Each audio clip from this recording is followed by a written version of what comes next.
October London, what's happening, man? What's happening, man? Good to be here. Glad to have you in studio at our Black Star Network studios. Yes. It's a pleasure to be here, man. Indeed. So, everybody loves to start with where you are now. Mm-hmm.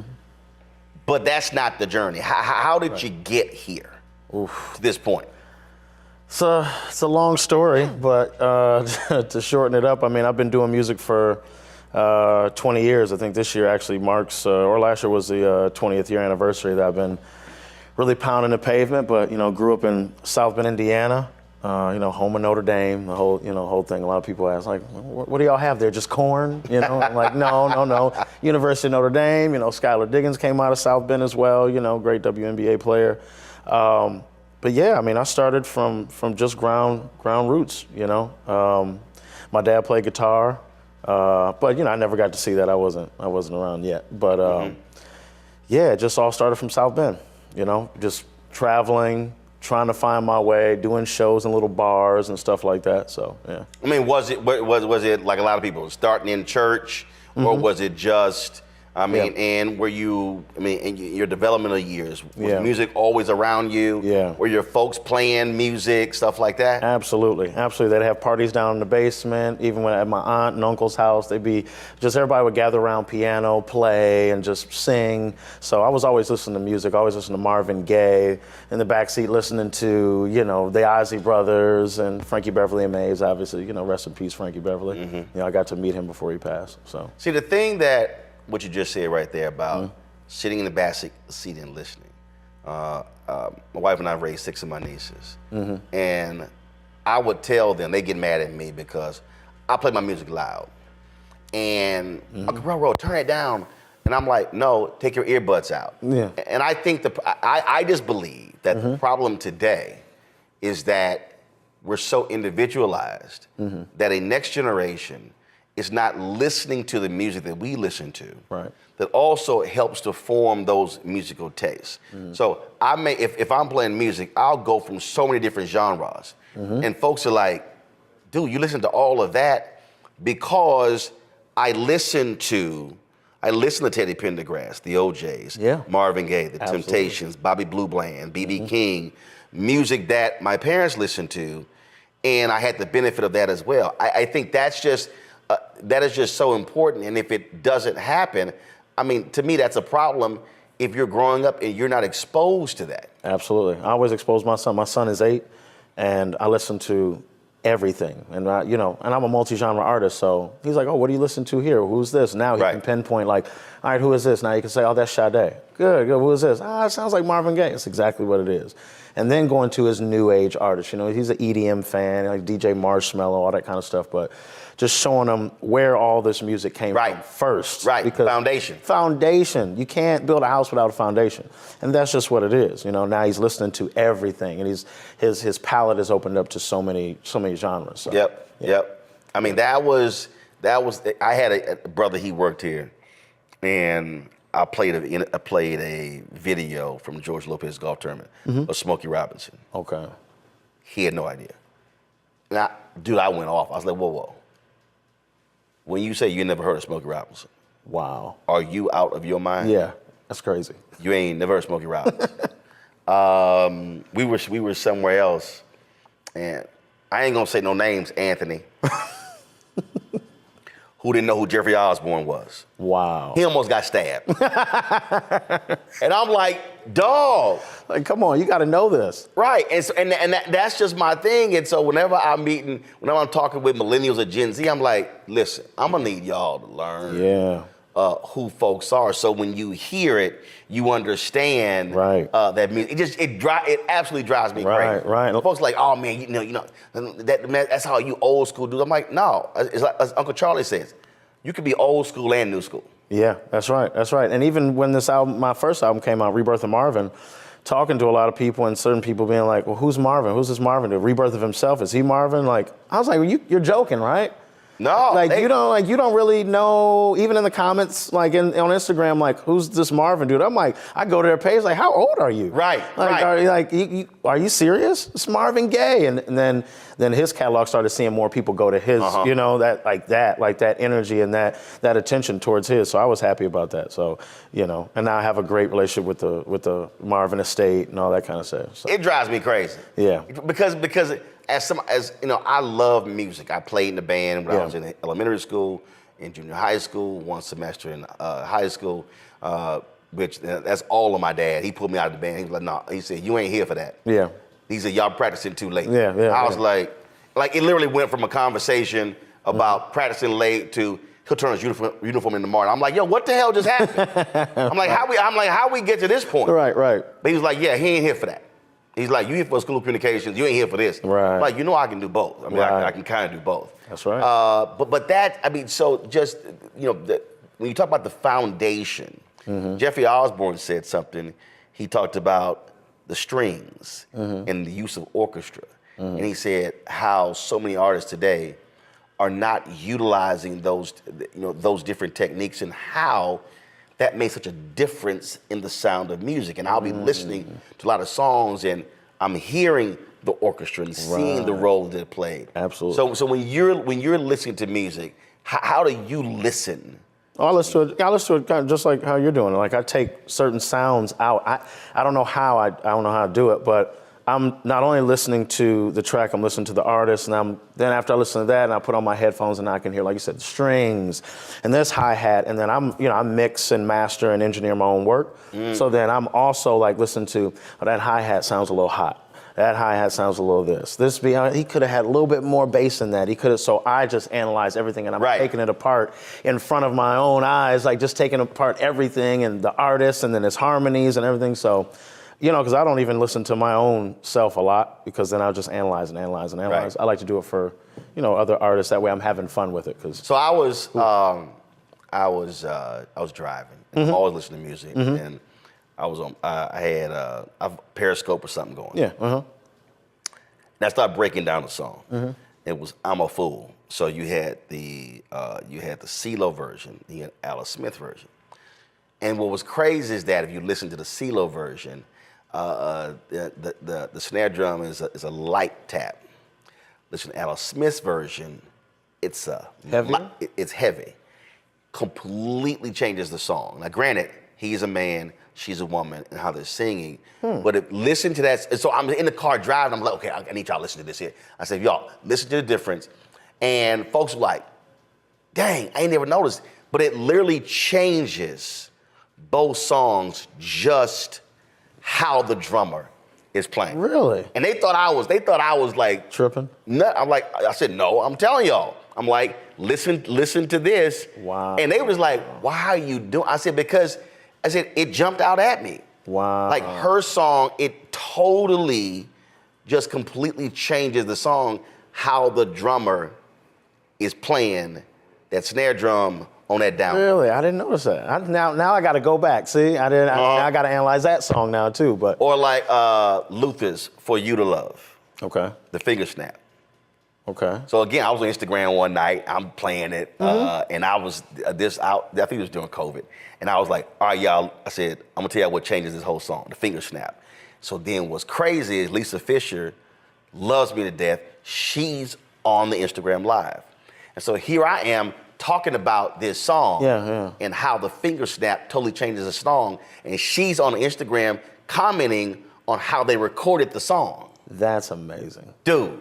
It was amazing. And again, it's just one of those things. How just the finger snap, that one thing added, totally changes the song and how it's used. And so she began to talk about how Luther arranged music and how things like that. How he's heard and saw things like that. And so she starts talking about how in other songs, this little one thing right here, this little one thing right here, how he would sort of add those elements that would change the style of a song. And that's what's crazy too is, you know, a lot of these artists are sampling artists, you know, like Luther and all that. And so many people don't even know, like I've been listening to the original for years. Right. So hearing somebody else do it, but then you get in the studio and they don't even know the song themselves like that. They just know the producer made it or remade this track, and they're like, oh, it's an original track. Like, no, it's not. Nah.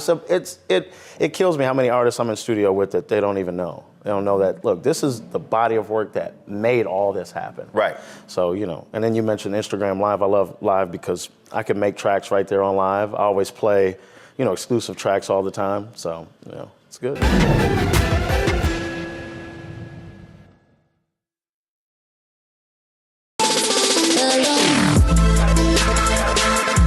Hey y'all, welcome to The Other Side of Change, only on the Black Star Network and hosted by myself, Bria Baker, and my good sis, Jameer Burley. We are just two millennial women tackling everything at the intersection of politics, gender, and pop culture. And we don't just settle for commentary. This is about solution-driven dialogue to get us to the world as it could be and not just as it is. Watch us on the Black Star Network, so tune in to The Other Side of Change.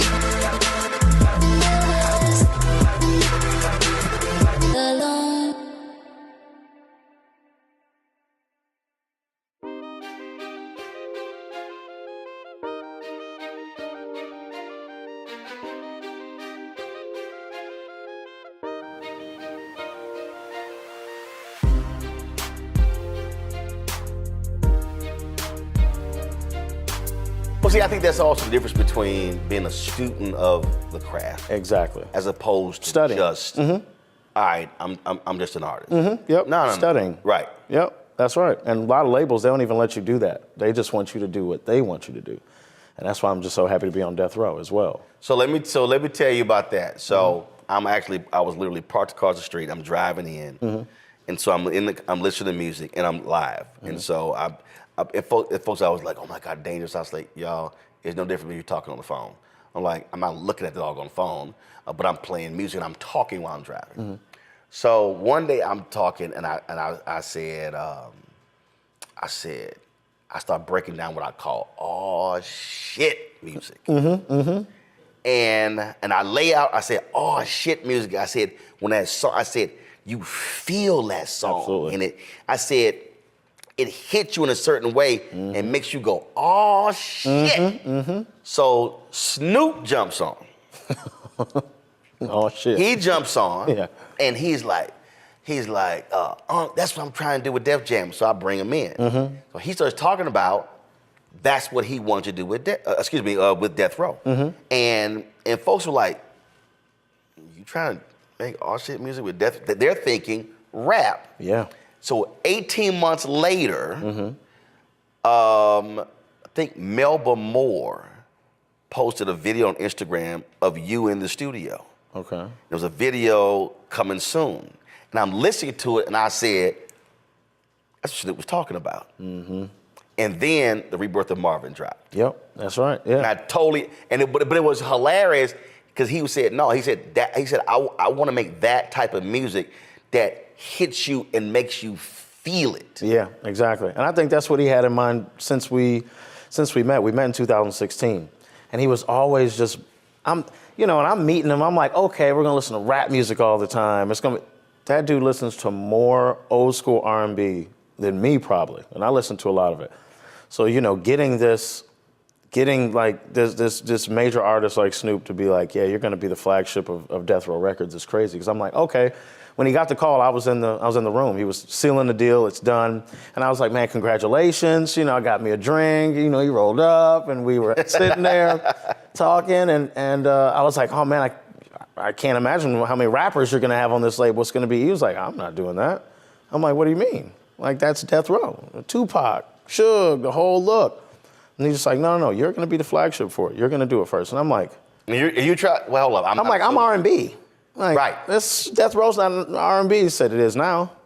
It was like, I'll get rappers later. Don't worry about that, but I want you to take over. I'm like, I was nervous. I was like, there's no way this is gonna work. People are, and of course you get a little backlash from, on the comment section, when he's posting about it. It's just like, he's R&B, that's not Death Row. And we had to slowly kind of get people acclimated to it. Oh, that was, I get it. Because again, when I started, I was going, yeah. That's Death Row? And I was going, really? Yeah, love the music, but shouldn't this be somewhere else? Right. And we've, we had so many conversations with labels, and they weren't feeling it. That was the crazy part. That's what's dope about Snoop. He let me sit in these conversations when usually an exec is like, oh, okay, go do something here, whatever. Get out of the room. Let us big boys talk. He was like, no, just sit there in the corner and listen to this. Mm-hmm. I'm not even gonna let them know that this is you that we're talking about. You could be an intern. I'm just sitting there listening. Wow. And the way they would talk about me, like some of them were good, some of them would dog me out, and it was just social media. He doesn't have a lot of social media presence. Well, we're working on that, but did you hear the music? Yeah, the music's great, but we want a TikTok star. We want this person. Like, he's just like, no. Then they would leave, and he's like, see, that's why you just need to be on death row. This right here, because otherwise you're going to get either shelved or you're not going to be happy. And with death row, I get creative control. I get to be me. And I'm like I said, I'm a multi-genre artist. He's like, what do you want to do? I'm like, I want to do pop this week. Cool. So in those conversations, those were record label conversations. Yeah. In terms of where to place you with, and so you're sitting there and hearing all this sort of stuff and getting a clear understanding of really what the problem is with music today. Absolutely. And why artists are so unhappy, why they're so depressed, why they get strung out on drugs or whatever it is. They're not happy at all. They pretend to be happy, but they're not happy. If I say I'm happy, I'm happy. And if I'm not, I can always call Snoop. Hey, man, got a feeling about something. All right, cool. What's up? I'll talk to him 3 o'clock in the morning, Eastern, for him. It's midnight there. But our best conversations have always been late night between 12 and 6 in the morning. That's when me and him link up, and he'll call, and we'll just talk about videos and just music and the state of music and artists. And just to have that and not have some robot telling me what to do all the time, that's the best part about that. Well, it was interesting when you talk about these labels in terms of what you just said. It's not about the music. It's not. No. When you look at the documentaries of Motown, when you look at Barry's Ear and Smokey and all that sort of stuff like that, it was about the music. Absolutely. When you think about Jerry Wexler and Ahmed and Atlantic with Ray Charles and Aretha Franklin, it was the music. And that's what I just think today it's can you give me one hit and we're just gonna hop to the next person. That's it. Opposed to no, the music. Yeah, and then they'll give you a label advance, and then you never pay it back, or it's interest on it, and it's a trap. It really is a trap for an artist. But they don't care about the music anymore. It's about, oh, you got 1 million followers, you got 1 million followers on TikTok, and you got 1 million followers on Instagram. You could be an artist. Cool, we'll make you an artist. Huh? The person's not even into music. Like, no. Yeah, we heard you kind of humming along. We can work with that. Meanwhile, I'm in the studio for hours on end, mixing, mastering, engineering, producing all of my music, and Snoop was like, oh no, I'm not gonna let you go. No, absolutely not. And I'm cranking them out. Rebirth of Marvin, the first album was done in a week. A week? I cranked out that whole album in a week. Mix, master, everything, done. Dude, I've read some books, and some artists worked on albums for 8, 9 months, Absolutely. a year, 2 years. Yep. I remember, I think I heard like Bruno Mars, whichever, it might have been 24 Karat. I think that was done like over a 2-year time or something like that. They kept changing it or something like that. But yeah, a week. I crank out stuff every week. Before we started tour, I cranked out maybe four more EPs and an album, just so I can just have it sitting and be done. But yeah, I've got a plethora of just music. So when I first heard. I didn't hear the Rebirth of Marvin. I read a story, and I can't forget where, about you and the Rebirth of Marvin. And then I was like, okay. Then I go listen to it. And then, like I always do, I want to listen to more than just that. So I'm sitting here going through, and then in some of these, I'll hit you like, yo, I downloaded it, now I can't listen to it. But again, so the EP Alone in a Room, then Crypto Winter, then the R&B Masterclass, and then there's a country song I can't listen to. You still gotta send me that. So Yes, I do. Yep. It was off of an album with another artist.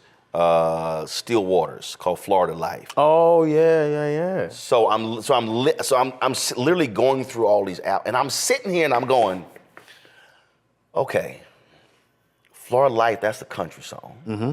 I'm like, I love the sound of it. Mm-hmm. Then when I hop over here, and I'm like, this is a techno. Then this is pop, and I'm like, okay, we over here rapping here. And I'm sitting there going, and so what jumped out at me was, and I said, I got to ask him, was it you trying to find your voice, or was it you saying, I want to be able to express myself through all of this and not be defined by a genre? Exactly. That's exactly what it is. I was not trying to find myself at this. I'm making all these because I've already found myself. I already know what I am. That's why I always stick to that multi-genre, lane, that tagline, because I just like bouncing around. I'll get bored quick, and be like, all right, I've done Rebirth of Marvin. Okay, I need to do something else. I'm gonna make a country album. Oh, because if you do that, Rebirth of Marvin, the natural tendency for so many people is, all right, who's next? Otis Redding? Yeah. Who's next? Smokey Robinson, The Miracles? Who's next?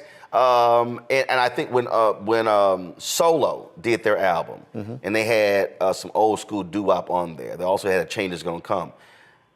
It was hard for them on that second album because people were so enraptured by that first one that they were like, yo, we want to do some other stuff as opposed to some old school songs. Yeah.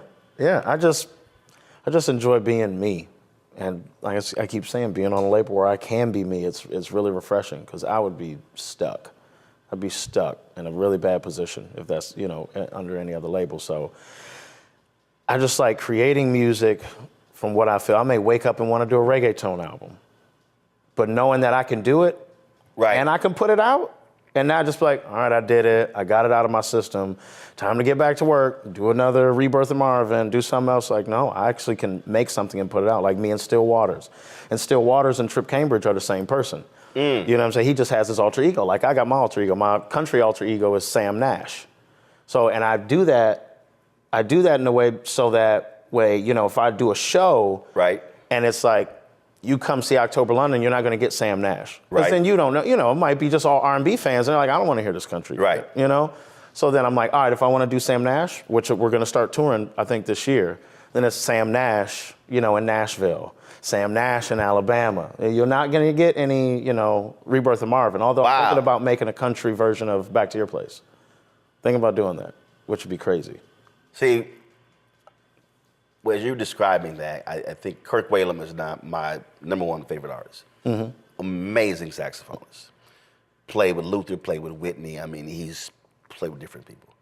So he did an album called In This Life. It was ode to his roots in Tennessee, gospel roots, bluegrass. So you listen to this album, you think it's country.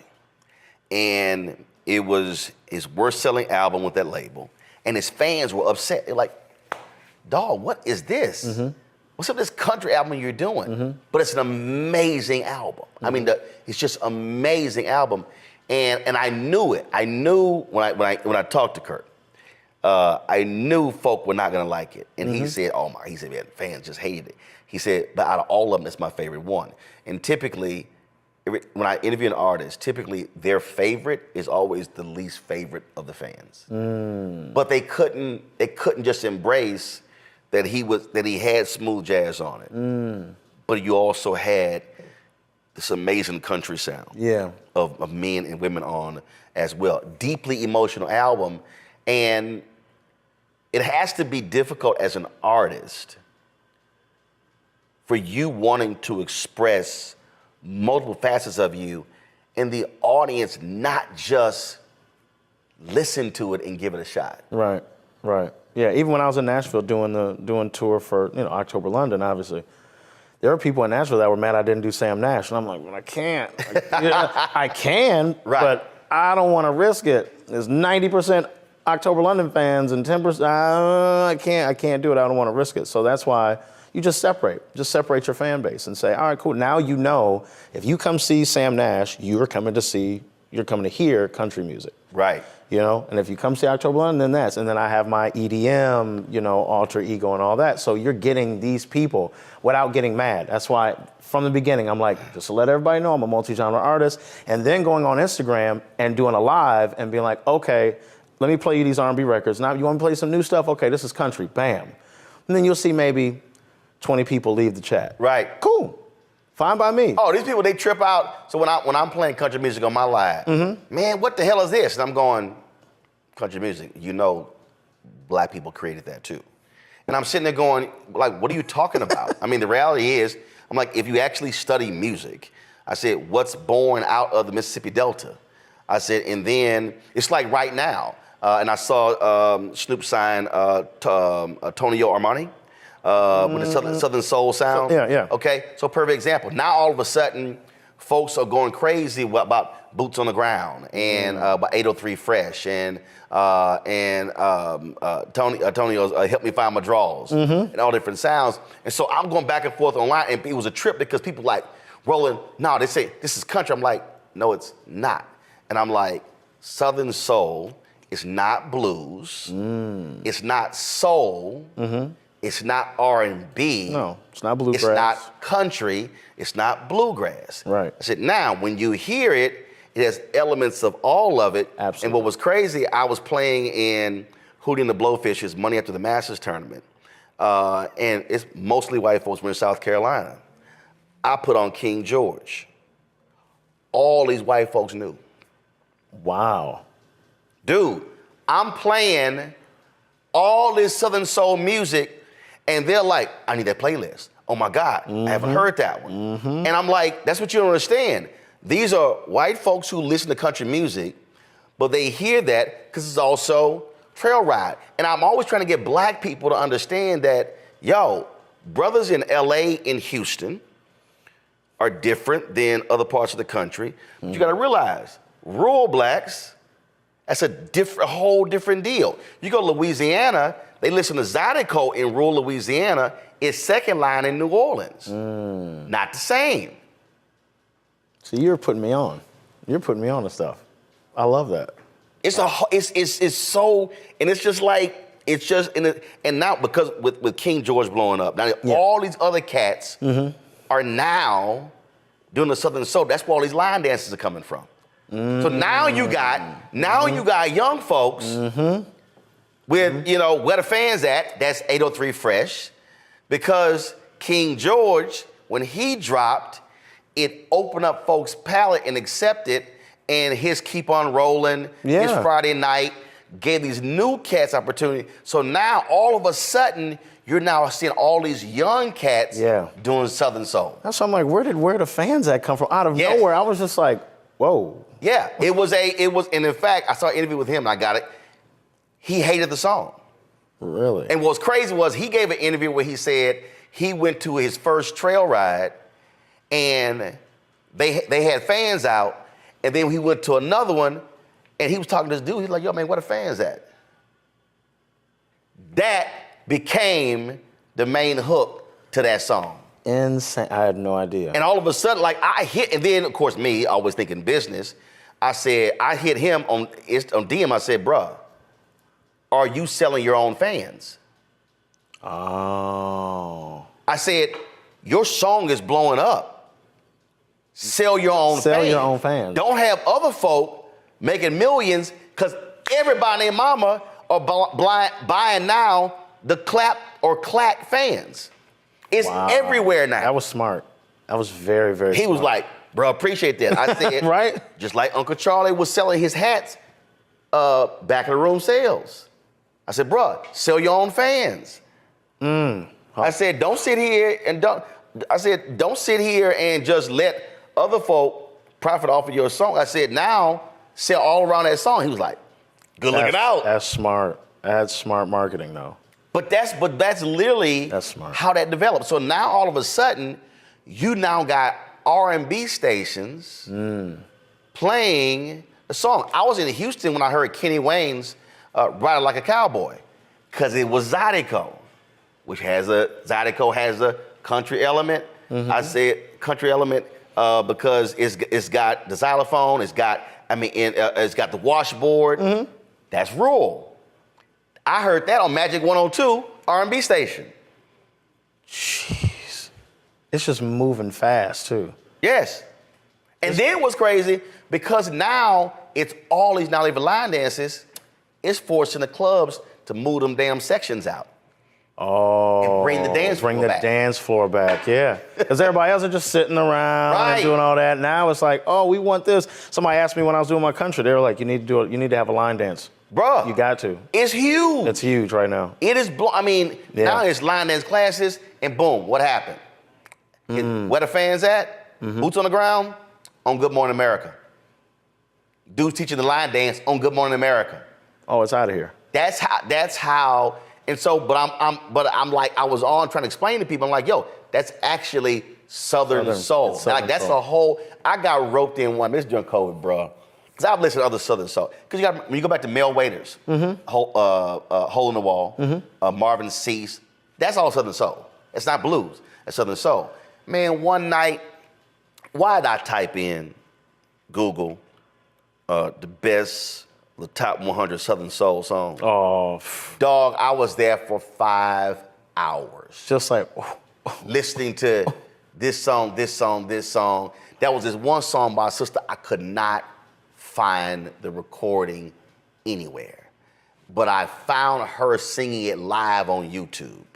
But none of the recording? I could not, dude. I went to Apple. I went to Amazon. I went everywhere. And again, I heard the song. I was like, yo, I like that song. But it's just, again. So for me, it's going back to my roots in Houston, family, get-togethers or whatever. And again, folk don't realize Houston has the largest rodeo in the world. Yes. And so folk didn't realize. So all of a sudden, when Beyonce drops Cowboy Carter, I'm like, y'all, we been there. Folks asking me, oh, you went to cowboy hat because of Beyonce? I was like, baby, I can show you photos of me wearing cowboy hat when I was 4. A long time ago. Right, long time ago. Long time ago. This ain't new. But not understanding. So that's what's so crazy about music. It's the genres and then the sub-genres and the sub-genre. Yeah. People are saying I need to go do the rodeo in Houston. Oh, bro. That'd be probably crazy. It's the largest in the world. It's over 3 weeks. Jesus. Oh, yeah. I didn't know about it until I went down. My sister lived there. 70,000 in NRG Stadium. Ooh. This year, so Bun B curates a night, and I've been so mad because I had events the last 2 years. He's invited me and I couldn't go. Yeah. This year he had Yolanda Adams. So he curates we call it the Black Night. It was always the Black Night. Like when is a black artist perform? We like that's the Black Night. It was black folks everywhere with the cowboy hats and the boots and the horses and everything. Dude, ever since I was a kid. That goes back to the moment I was born. I have to go. Houston Livestock Show and Rodeo. I have to go. It's crazy. My sister lives in Houston. She's been really? telling me, oh yeah, and she's like, you gotta go and you gotta perform there. It's insane. Jeez. It's insane. Yeah, so Bun B does a whole, matter of fact, let's see what we're going to do this here. Since it came up. Let's see what he thinks about this here. Let's just call him. Let's just call him. Let's just call him. Just give him a ring. Just give him a ring. Since you said your sister lived there. But bruh, it is insane. Bun B. Good morning, my brother. So I'm sitting there doing an interview with October London, and we end up talking about music, and he said, man, my sister's in Houston. I've got to go to this rodeo, and I got to perform at this rodeo. And so I was telling him about what you've been doing, how you've been the last couple of years. So let me pass the phone. And I said, well, let's just call Bun. Let me pass the phone to October London. What up, big dog? How you doing, my brother? Man, I'm good. I should precede you. Man, thank you, bro. I appreciate it, man. Good to talk to you, man. Likewise. Absolutely. I got to come out there. You got to come and see us. Brother. Absolutely. Come and see us before the rodeo, though. Come and sit and talk to me, because the rodeo operates very different. I don't have carte blanche, so everything has to kind of be programmed a certain way. I can't just say this person performs. I have to kind of run everything through the board of directors at the rodeo. So it's a whole different thing. But that being said, I would love for you to come down to the city, come and get you some Trill burgers. Let's start the relationship. I can only imagine that next year you'll be in a different stratosphere. No, it's all good. No, tell us about Sam Nash. Oh, yeah, and I do Sam Nash. You know, my alter ego is Sam Nash. His country ego bun is Sam Nash.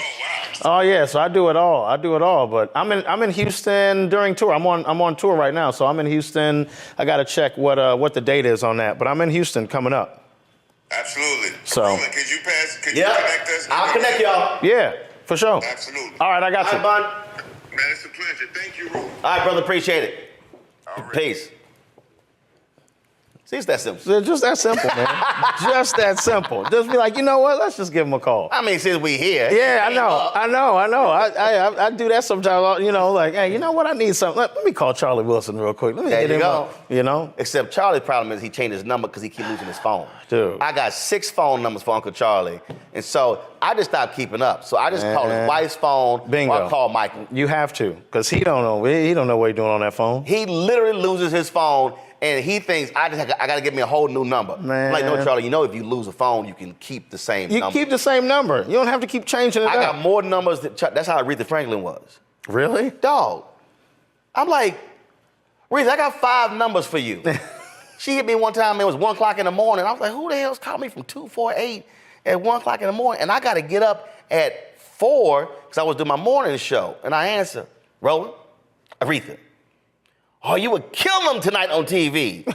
And my wife was like, who is calling? I was like, that's your sorority sister, the queen. And I'm like, so I can't tell the queen, look, I'm sleepy. Yeah, exactly. It's like, I'm up. So I had to sit here and talk for the next 20 minutes. You got to. But I was like, what the hell? She always had a new damn number. Wow. If I show you right, you're going to see 5 phone numbers. 5 different phone. Yep. That's how crazy it is. Yep. Snoop is the same way. It's several people that are like, what number am I calling, man? Right. What number am I I'm calling? like, bro, just keep one number. Yeah. Keep make it the bat phone and change the other one. Exactly. Because Just I have ain't a trying to back sit in and be sending you DMs like, yo, what's up? I Yeah, can't reach you. and then I gotta wait, and you're not on social media, so I'm like, oh yeah. But Charlie's like that, you know. And Charlie's such a good dude. He told me, he was like, man, don't let nobody outdo you. You go out there and kill them every time, every single time. And that's what I do every time. He's like, don't let nobody outdo you. If you think they're going to, do more. That dude is just, but he's so great. He's so great.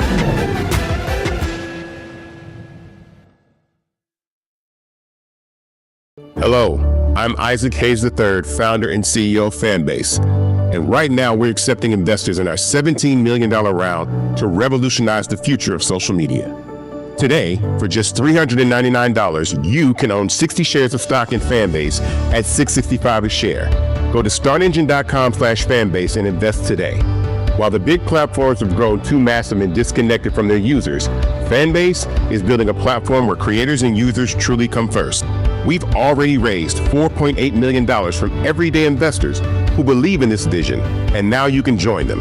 This is your chance to invest in a social media tech company with over 1 million users that is disrupting media by allowing anyone to reach all of their following and monetize their content from day one. The market is changing, big platforms are failing to serve their users, and Fanbase is stepping up to fill the gap. Don't wait until it's too late. Invest now. Invest for yourself and your future. Go to startengine.com/fanbase and own the future of social media.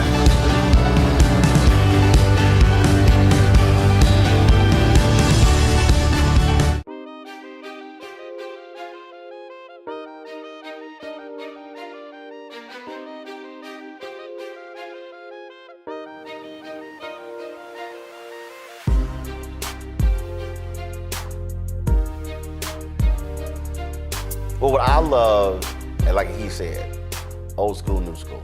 He said, take your pick. I got old school hits, I got new school hits. Yep. Got all of that. But one of the things I was talking to somebody about Uncle Charlie is that what bothers him is the crossover. That he should be bigger. Should be, because what he's accomplished. Do you think about that or worry about that? Worry about, you know what, I really hope a white audience embraces me versus I'm just gonna do me. And because Luther was like that. Luther wanted to desperately win a Grammy for pop. Even when he was winning for R&B. it drove him crazy. It was even in the documentary. I talked to some folks before that, so I was very well aware of that. And it just ate at him. And the year it happened, it's when he had the stroke. Wow. He couldn't even enjoy it. The year he got Pop Album of the Year, Pop Song of the Year. Wow. But Dance with My Father. And he couldn't even enjoy it. Couldn't enjoy it. And there were folks who were telling him, Luther, you got all of this because of black people. Why are you so just focused on that? Yeah, I'd be lying if I said I didn't think about that. I do all the time, really. I'm like, if I could just cross over here just to. Why? And is it the money? Is it bigger sales, more money, bigger venues? Or is it I want more people exposed to who I am? I just want more exposure. Yeah, obviously the money comes with it, bigger the venue, bigger the payday, right? But I'm just like, man, I really feel like more people should hear the music. I really, cause like I've been saying, I make so many genres, I want them all to hear it. But if I'm doing EDM, the R&B people aren't gonna, so I want to cross over so I can be like, and it could be some of the awards too. I just got my first Grammy and I'm happy about that. But I'm not as happy as I thought I was gonna be. I went for it. I'm like, yeah, I just need a Grammy and I got it. And I was just like, for some reason I thought the sky was gonna change colors and everything was gonna, I won a Grammy, which I'm happy and proud of. I remember the year Raphael Sadiq yeah. was nominated for a Grammy and no longer had a record deal. Wow. When he did, hold on. I told you I listen to music. Yes, you do. When he did, and I'll never forget, it was, let's see here, artist. Didn't he win for Cranes in the Sky? With Solange? When he did the album, The Way I See It, which is phenomenal. Love That Girl. The song Just One Kiss was just Joss Stone. The song was Stevie Wonder. He's got Stevie Wonder, Jay-Z, Joss Stone, Rebirth Brass Band, all on that album. It's an amazing album. That was 2008. When he got nominated for the Grammy, he didn't have a record deal. Because and what's interesting is, and when the Rebirth of Marvin came out, I immediately thought of this album because this album has an old school feel to it. You listen to this album, it has an old school sound to it. Just like Eric Benet put out an album, and he has a song on there with Eddie Levert. Eric Benet put an album out in 2010 called Lost in Time. Okay. It you can hear Philly sound, you can hear Motown sound, but again, it's so crazy. And in fact, one of those cats, who was it? So first, when Beyonce had success with Cowboy Carter, I told Kirk they need to reissue In This Life. And I think I told one of them when Rebirth of Marvin dropped, I said, matter of fact, I tweeted it. I said, this would be a perfect time for Raphael to re-release that album because the audience now was ready to hear it. When you dropped Rebirth of Marvin, I said the R&B audience, they weren't ready to fully embrace that sound in 2008. Exactly. I said, but I felt they were when you dropped yours. Yep, it was right on time, I guess. We dropped it in February, and I was still like, oh, nobody's gonna wanna hear this. I'm trying to, I'm going back and forth with Snoop. Then he touted Rebirth of Marvin. I was like, dude, they're gonna kill me. The fans are gonna be like, oh, you're trying to be, and it's exactly what happened. Now, I remember we dropped it in February, so all of February, all of March, I'm just looking at the comments and reading this stuff, and I'm like, they're like, oh, he's trying to be like Marvin, and he's like, oh, no, he can never be like Marvin. I'm just like, I was not trying to do that at all. I didn't even want to title it this, because I knew this was gonna happen. So me and Snoop were going back and forth with that, and then by April, I got a call from my radio guy, my friend Troy Marshall, and he was like, you ready? And I'm like, ready for what? I was like, it's Rebirth of Marvin. Back to Your Place, gonna blow up. I'm like, Ain't no way. Was he playing it and it was getting the response? It was, yeah, he was seeing the response. Right. I wasn't. I was at home, like this is gonna be bad. Like, it's not gonna blow up. May, June, I was like, uh-oh. Troy was calling me now, like, yo, your numbers are skyrocketing. I'm like, really? And then he showed me the media base and all that. I'm like, wait, what does this mean? What does this mean? What is this? You know, and I'm trying to figure it out. I'm like, people actually like it? It's like, you know, everybody was on, you know, either rappers, like the new age, it's the Bryson Tiller, the Tory Lanez, and that's what I was trying to make. And Snoop was like, no, because I was going to shelve that album. I did the album in a week, and I was like, nobody wants to hear this. Nobody wants to hear this shit, so I'm just going to put it aside. And I was like, all right, I'm going to start working on the real album. And Snoop's like, real album? Well, you just finished it. That's it. I was like, oh, no. Put it out. People got a hold of it. By summertime, it was getting big. And then by the end of the year, it was big. And then it was on radio for, 14 weeks, 13 weeks, something like that. Longest running R&B record of the year. I was like, wow, that's crazy. And then we dropped Mulholland Drive. And that was blowing up almost just as big as that one. I was like, wait. People like this now. I didn't think people were gonna enjoy it, and then dropped October Nights album, and people love that. So I'm gonna bring this back to what we were just talking about with the Grammys and with crossover and Luther, and it's something that Tyler Perry always talked about, and he and I talked about this as well. And Tom Jones used to always say this in radio. When you super serve your audience, your audience will always be there for you. And even though Luther wanted to cross over, that's not why he's beloved. He is revered because of his black base. You can say whatever you want to about Tyler Perry's movies or whatever.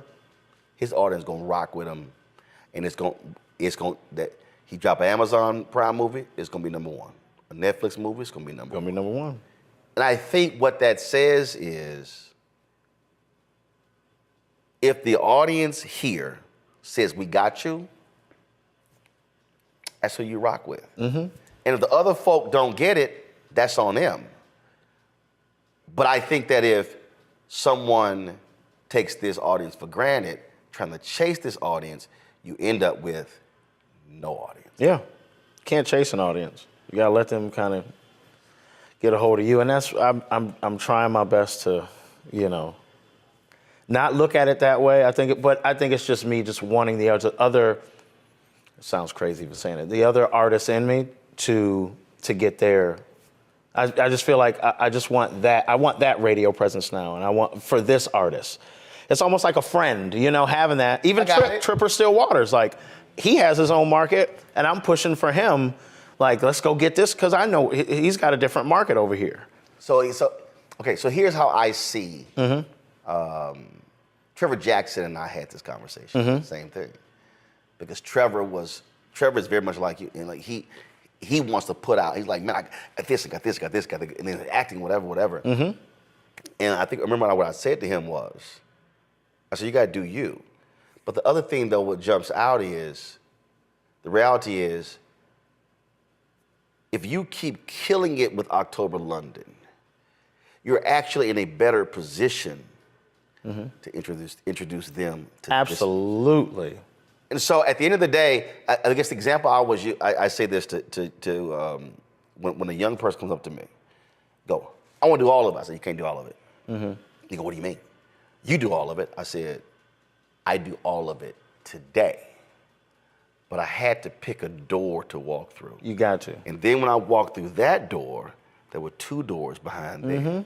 Then if I picked one of those, then there were 3 doors. I said, then I was in a position where I can do television, radio, newspaper, digital. Yeah. I can be in front of the camera, behind the camera. I said, but at the outset, I could not do all of that. No. You had to walk through the door. Had to be patient. Yeah, you had to walk through the door first. And then, boom. So yeah, and that's where I'm at now. The audience, even that come to see October London every night, they're like, no, we rock with Sam Nash too. Right. We'll rock with you. You don't have to take it somewhere else. Right. So you maybe just slip something in. There you go. But understand, look, I'm gonna give you this here, but I could throw some other stuff out. Yeah, exactly. So now it's just pinpointing that, how to move those chess pieces. But like you said, walked in one door, two, 4, and they just open up.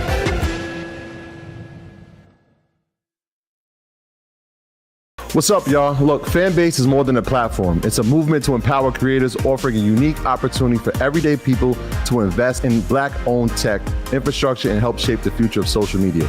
Investing in technology is essential for creating long-term wealth and influence in the digital age.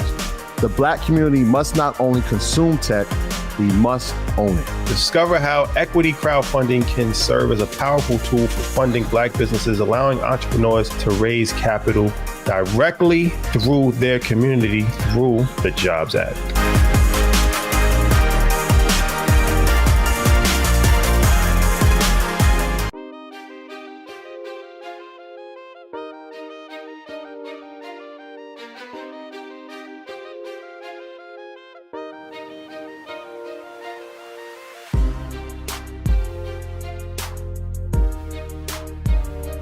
What did you learn from the Maxwell tour?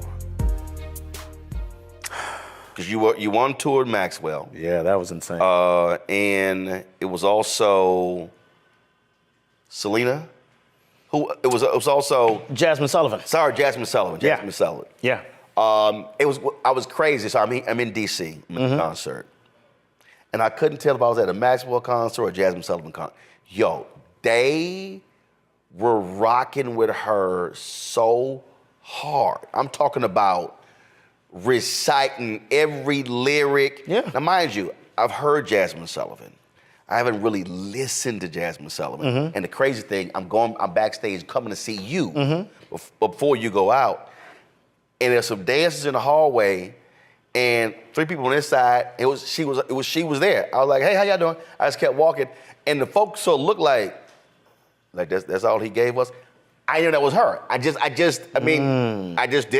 never met her before. And so it's not like I automatically would recognize. And again, I was just trying to hurry up and get to see you before you went out on stage. Right. But that was crazy, just how you're sitting there, 3 different artists, and how the audience was rocking with all 3 of y'all in different ways. It was insane. That was one of the best concerts really that I've just seen. I had to go out in the audience and watch it. Because sometimes the first or the second act, they're like, all right, can y'all hurry up? Yeah. So we can get to the main act. That was not the case with that tour. Everybody loved every artist. That we got so much love.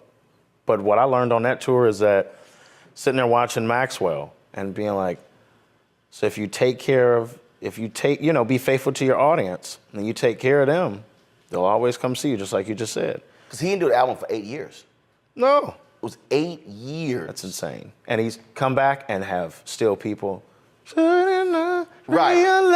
and like thousands and thousands of people. Look at Sade. Oh, Sade could disappear for 15 years. come back, sell out. Wrong. Done. And do no marketing. Nope. Zero. All you gotta do is just say, hey, Sade's gonna be, all right, I'm there. Period. Oh, I wanna do a record with Sade. It's one of my, When I interviewed Frankie Beverly, that he said the artist that he wanted to do something with and tour with was Sade. Man, it was some kind of, I don't know what it was, a rumor or something that Max was gonna go out with Sade or something. Oh, I remember that. And I was like, and then Max was calling me, and I was like, man, if you tell me that I'm gonna go on tour with me, Maxwell, and Sade, I would lose it. I'd be calling you, Roland, it's happening now. I'd lose it. God, I hope that comes into fruition. So for you, what is it about Sade that caused that reaction from people? It's a breath of fresh air. It's a clean slate. When I listen to her music, I could just, anything that's going on, I could be having a bad day, listen to Sade, it's gone. I don't know what it is. That's what it is. It's a clean plate. It's starting over. It's it's just something about her music that is just like, you know what, it's gonna be okay.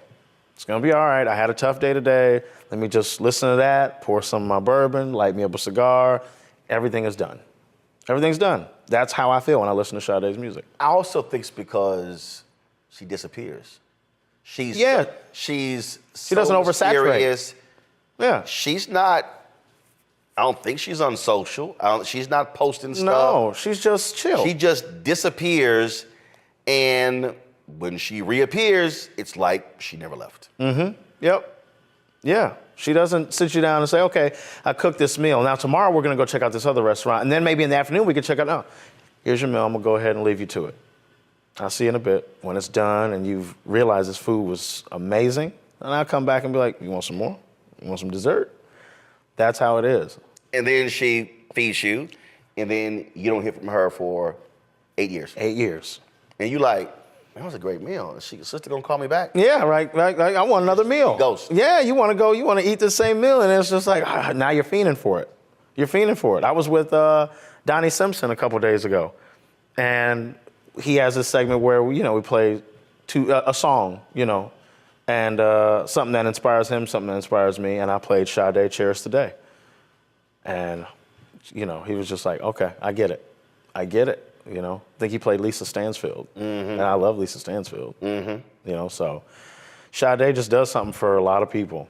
It's just I think it's just a vibe. It is a total vibe. Vibe. That's it. She can come out whenever she wants. Right. Because how old is she? What is she? How old is she? She's not. Look it I don't up. want to say the wrong thing. If we had to take a guess, I'm gonna say 62. I was thinking that too. I was gonna say. you got? I'm gonna say 60. 60. You said 60? 60. She's 66. January 16th, 1959. She is 66. Helen Folashade Adu. Unbelievable. That's- still looks great at 66. Yeah. Beautiful. I think she did something, it was on the BET Awards. It was something, it was a skit.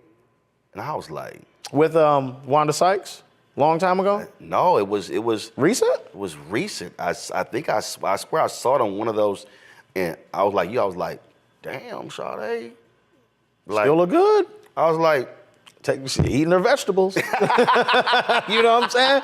Eating her vegetables. drinking her water. Drinking her water. That's it. Earlier you said you mix, master, do all of that. Where'd you learn that? Myself. I was tired of waiting on people.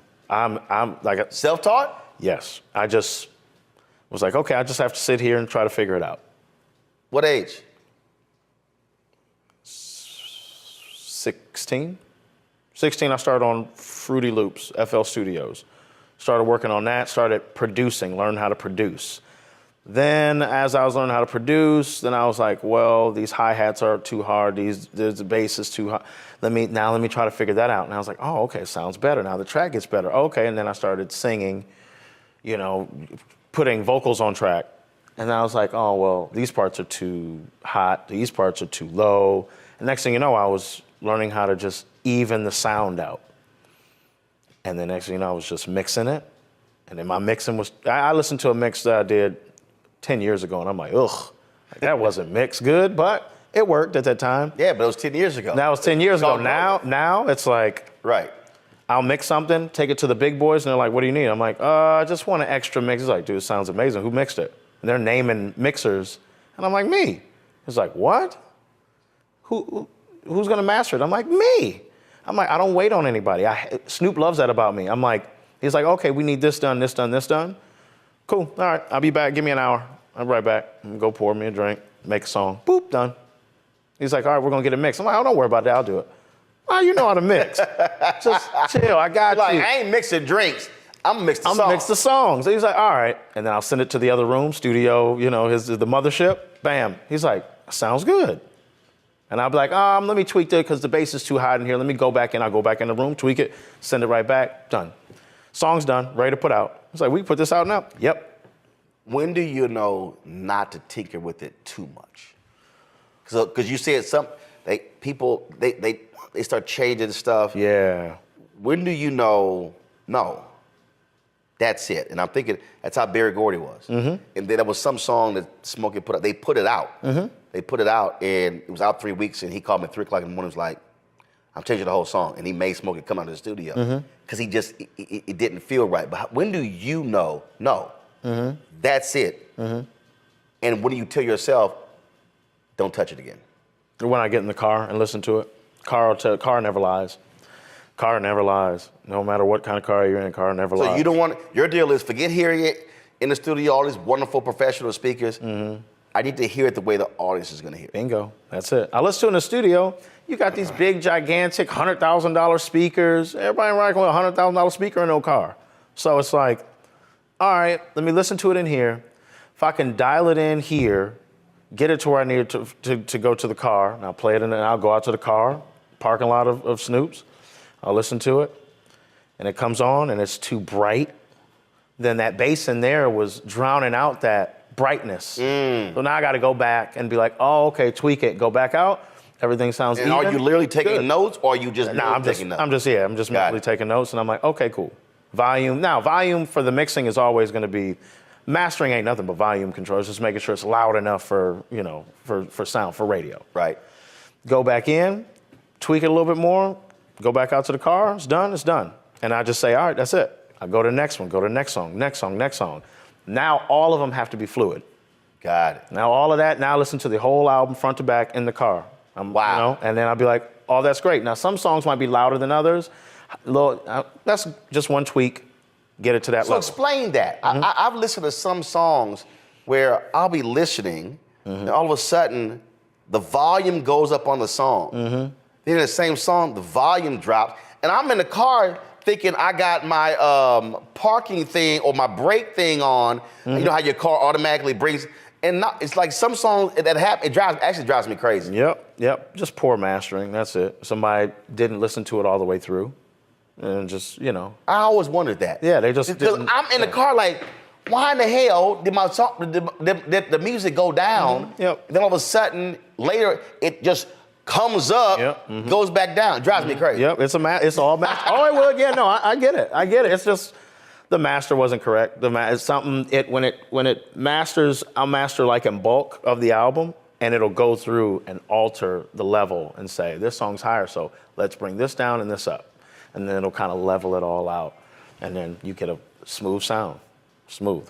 People, we were chatting once, and you made it clear. No. Because I asked you, when I said, hey, are you New York or are you LA? During the interview, you're like, no. Let's go South Bend. Indiana, South Bend, Indiana. A lot of folk will say, yo, man, I got to leave. I got to go where the action is. Why? Why did you say, no, I'm good. I can still do this here? I'd go crazy. I can't do it. I'm just an Indiana boy. I cannot do it. I just feel like I would change in a way that I would not like myself. So I make sure that I'm good. And also the other reason is my son is there. He goes to a great school, and I don't want to take him out of that school. And it's just good living where I'm at. I mean, the cost of living in Indiana is so low, And I just like my city. But I feel like if I were to leave, go to New York, go to LA or whatever, nah, I don't want to be on the red carpet. So many distractions, Too many distractions. Do you think it would change your sound? No, it wouldn't change my sound. Not at all. Not at all, because I can drown out all that. Would it change your focus? And maybe it would change my focus, but maybe in a good way, because I think I would get really addicted to work. Really addicted to where I'm like, oh, this. Oh, I might as well do this. Let me do this and this. And I want to do that? Yeah, but I want to do it the right way.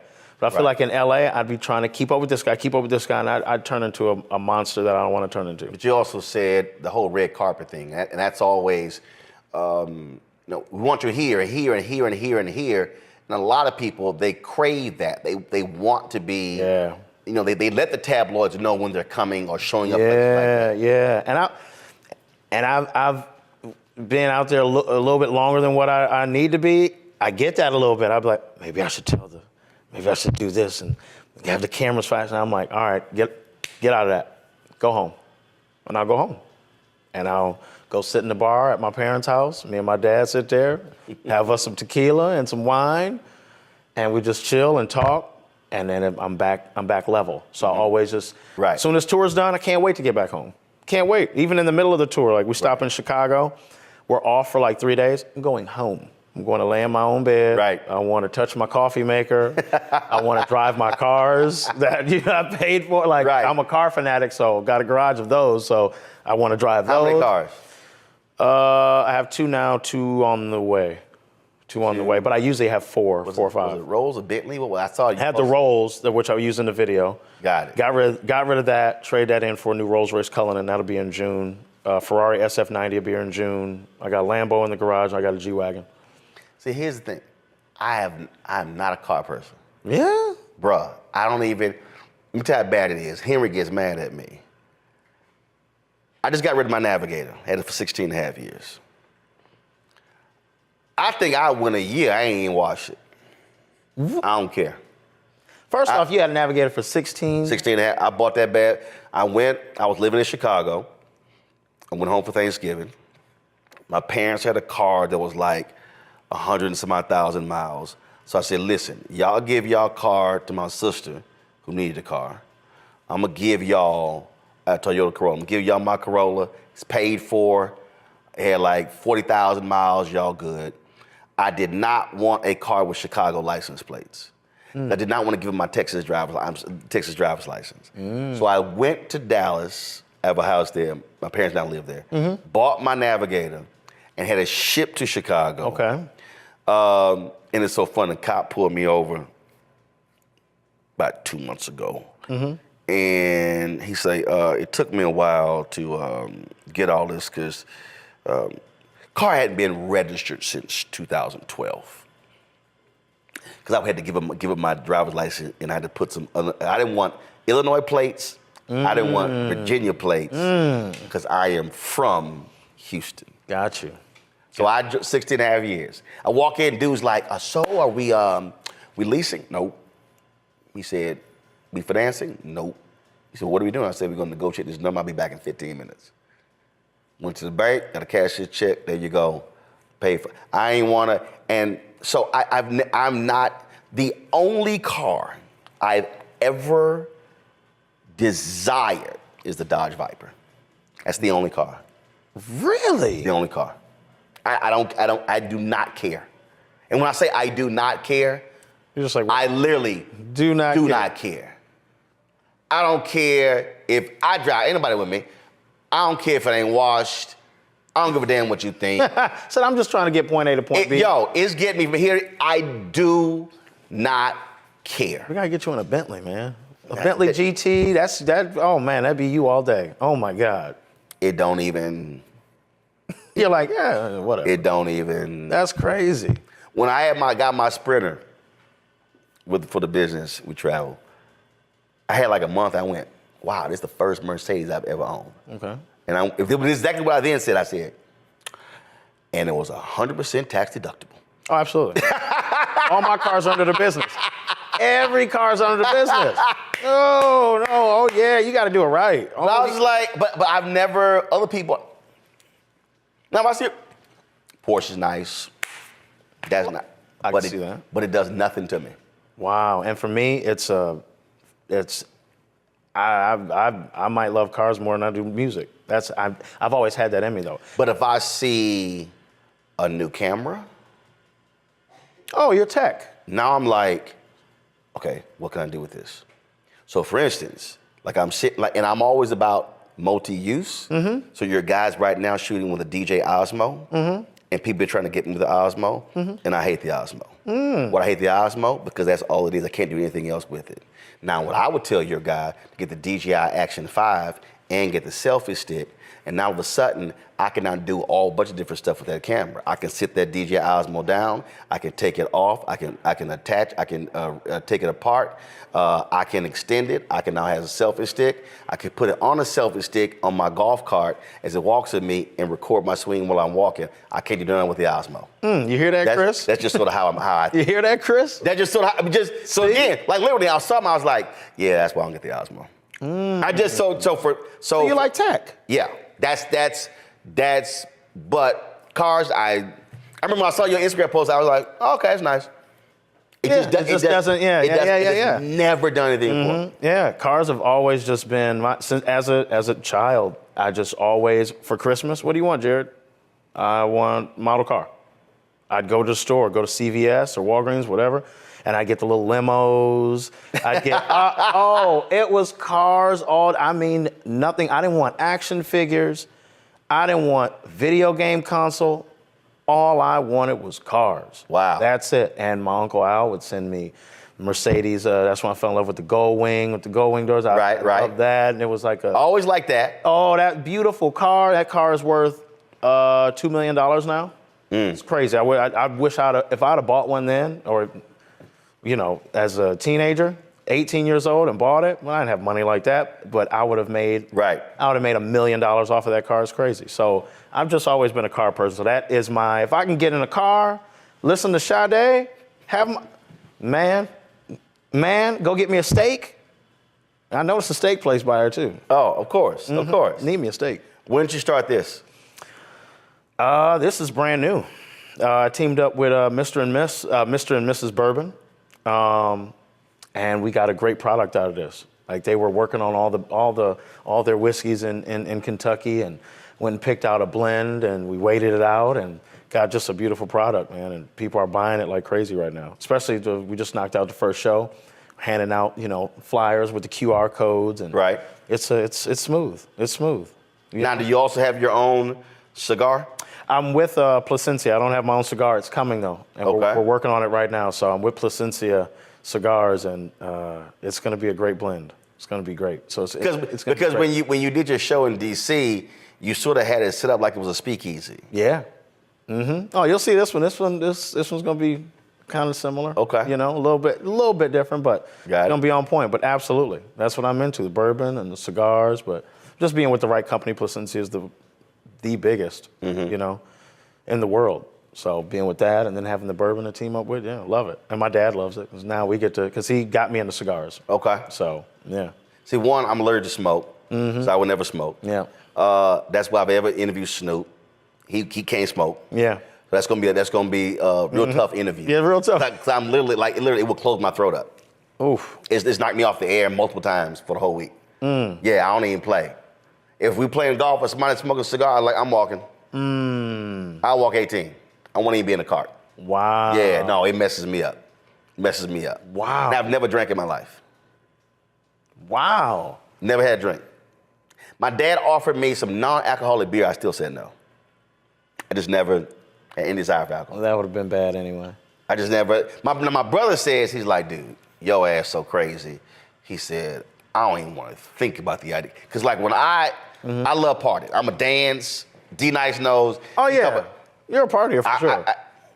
People, are you on something? Nope. No. I never had an energy drink. Never done drugs, any kind of drugs. No. When I'm up, I'm up. And I might be, let's go to 5, 6, 7 o'clock in the morning. You'll be here forever, man. I'm like, let's get it. You'll be here forever. You'll be here forever. I'm like, let's get it. Let's party.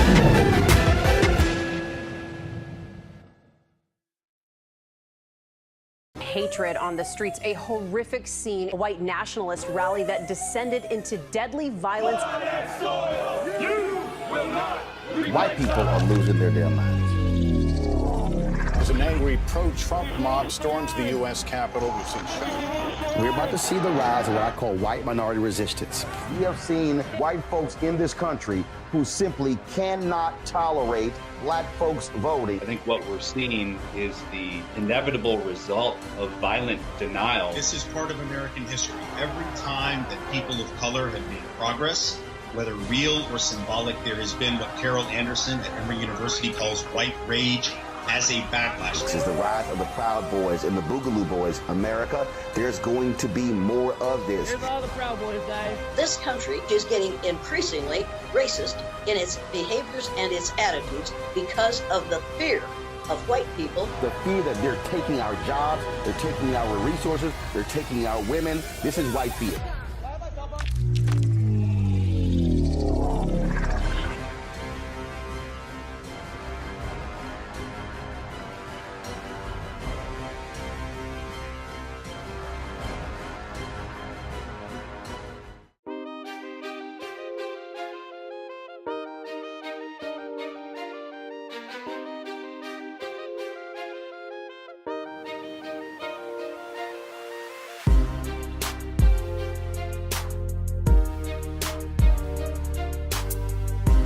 We talked about Sade. Who would you love to do a collab with? Besides Sade, D'Angelo. I'd love to do a collab with D'Angelo. Man, that would be a dream. Brown Sugar. I ain't got his number. Have you talked to him about it? Never. I would love to. That would be absolutely amazing. Is there a woman that you would want to do a duet with? Besides Sade? Right, besides Sade. Right now, the first person that comes to mind is Alex Isley, Ernie Isley's daughter. Really? She's amazing. She's a fan of mine. I'm a fan of hers. Absolutely. Wow. We just haven't. We wanted I wanted her on this tour, but she was busy. She was already touring. Yeah, and that would have been great. But we'll collab at some point. But yeah, Alex Isley, her voice. If there was that, and I don't want to use if the verses, but if there could be a scenario where, and it's not about competition, but you're on stage. I saw this video the other day where it was the Four Tops and the OJs. It was on Robert Townsend's old show. And they had this, they were back and forth. It was amazing video to watch. But if you could have a situation where you're on stage, you sing a song, and the person across the stage got to sing a song. And then you got to come back with a song, and they got to come back with a song. Ooh. Who would you love to do that with? That just would be so crazy for the fans. Right now? That are alive, right? We're not going like dead or alive. No, give me both. If Okay. someone who's not alive, who would you have loved just to? And again, the whole scenario is you're on stage, and it's similar to the Versus deal, but it's not a competition. But it's really just who would really bring out the best in you, and you'd be like, okay, yeah, I got to top that. Okay. It'd be Prince.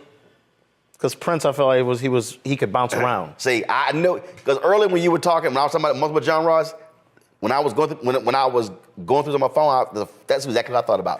Prince. I just got put onto a song by Prince. I never even knew, called Revelations. I was like, what? I think it's, yeah, pretty sure it's Revelation, not Resolutions, Revelations. And as far as alive, I would, right now, first person I think of, though, is, but then you said to bring out the best of me. So, but it doesn't matter, But yeah, first, that's not with us, is Prince. Right. I think it'd probably be D'Angelo. I think me and him I think we'd start doing back and forth, but then we'd start making a song. Going back and forth, it'd be crazy. And then we'd make a song for the fans, right there. You know who I'm thinking, who would be crazy, who would do that too? Jamie Foxx. Yeah, the man ain't put out music in so long, I keep forgetting. Jamie Foxx. Actually, I'm gonna take away the D'Angelo.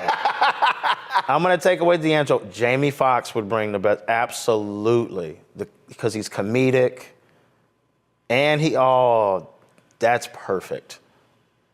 That's perfect.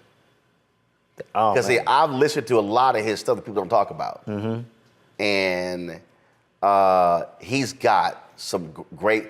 Everybody talk about the song with Kanye. No. Some stuff. He's just in terms of listening to your music, listening to his style, would really mesh with the audience. Yeah, I heard through the grapevine he's thinking about putting out an album, so I'm definitely trying to be a part of that. Would you try to make me call him? No, not at all. Check. No, not at all. You actually doing this? Yeah, you doing this or not? Well, me and him have run into each other. I saw him recently, and I was like, hey, man, because I didn't think he'd remember me. I was like, hey, man, I'm October. And he's like, I know who you are. Like, telling me who you are. You tell me this. I'm like, my bad, man. I just, I do this stuff. People always like, why you introduce yourself? I said, no. I said, I don't assume anybody knows me. Yeah. I'm Roland Martin. He's like, why are you giving your full name? I'm like, well, that's my name. That's my name. I said, I was trained to introduce yourself to people. And so I'm like. So many people that I've ran into, I'm just like, they're coming up to me like, man, I'm a fan of you. I'm like, but you're you. Right. Like, even Charlie. Like, I'm just like, they're like, oh, Charlie wants to see you in his trailer. For real? I don't think people understand what that feels like. It's crazy. When I remember we were at Essence, and I go backstage, and I meet In Vogue. I had met them years earlier when they came to the radio station in Dallas, but this was totally different. And they were like in Japan for months. All they saw was on CNN. They were like, oh my God. And so then, that's why I get me Gabrielle Union. And Mary Holly Rouse, the people was like, Gabby, you gonna let somebody else talk to Roland? Because she was like all into politics or whatever. Mm-hmm. So it's always crazy when you like, no, I'm a fan of you. Yeah. How you a fan? No. For real. Because Hank Aaron, met him at the White House, sitting next to Harry Belafonte. Walked up, I said, I've always been wanting to meet you. And so he stands, both of them with their canes. So he stands, I said, no. He said, no. I've been waiting to meet you. That's crazy. And he stands up and he begins to talk to me about how much he appreciated my work. And like 2 years later, he hand-selected the winners of the Henry Aaron Courage Awards. And I was one of the people who he picked. I know, you're like, this is crazy. Dude, now I'm like the same way I'm going like, for real? No, you, and that's why I was like, no, you stay sitting, no. He said, no. I'm standing up, because I've been waiting to meet you. Blew me away, bro. That would have blew me away too. I'm like, this is crazy. Blew me away, and I already met Mr. B, and he was the same way. They were sitting right next to each other. It was crazy. That's nuts. It's nuts. And you never get used to that. Right. But this is what I tell folk though, and this is really, and it goes back to how we started the conversation. It's the work. At the end of the day, it's the work. If you don't do the work, if you don't produce the songs, if you don't make them have that all shit feeling, exactly, they're not gonna say that. Exactly. It'll just be passerby or just say, all right, cool. But it's some artists I see, yeah, all right, but they don't move me. But when somebody, no, I rock with you. Yeah. It's a whole different feeling. Yeah. I was in the back of my dressing room. I don't know where I was, Atlanta somewhere, and Kim came to see me. I was just like, he was like, hey, Kim wants to see you. I'm like, what? Yeah, tell him come on back. He came back. We're joking, talking, and then before he left, he turned around. He's like, I'm really getting tired of hearing you on the radio all the time. I was like, well, good. No, your response should have been, because you've been taking too long to put your album out. Like, where we gonna get it? I need some more Hey Girl. I need some, you know what I'm saying? Come on, like, that. Me and them should go on tour. That'd be crazy. True that. I need to hit him up and tell him, I'm like, man, why don't we just go on tour? I'm gonna send him a text too. Me, him, and who else? Me. Special guest Jamie Foxx. Oof. That'd be crazy. I mean, you speak it. What we're gonna call that too? We're gonna call that. We're gonna call that.